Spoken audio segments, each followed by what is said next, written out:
আসসালামু আলাইকুম। আমি ডাক্তার খন্দকার রেদওয়ানুল বারী। আজকে অ্যালার্জি নিয়ে কিছু কথা বলবো। অ্যালার্জি হলে আপনারা কেন হিজামা নেবেন? অ্যালার্জি হলো শরীরের ইমিউন সিস্টেমের একটা প্রতিক্রিয়া।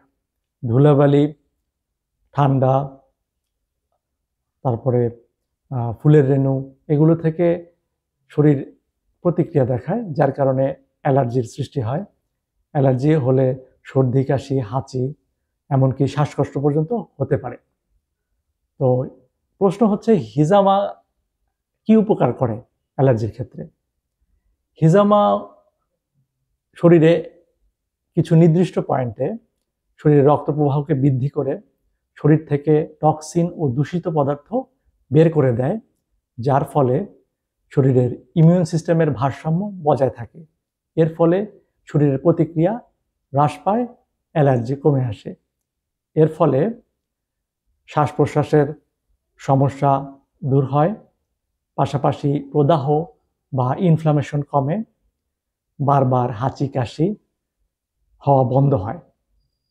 এটি একটি প্রাকৃতিক চিকিৎসা। এই চিকিৎসার মাধ্যমে এটি একটি সাইড ইফেক্ট মুক্ত এবং হাজার বছর ধরে চলে আসা একটি প্রাকৃতিক চিকিৎসা। এটি একটি সুন্নাভিত্তিক চিকিৎসা পদ্ধতি। আমাদের পবিত্র হাদিস গ্রন্থেও বিভিন্ন জায়গাতে এ সম্পর্কে বর্ণনা এসেছে। পরিশেষে বলতে চাই, বারবার অ্যালার্জির ওষুধ সেবন না করে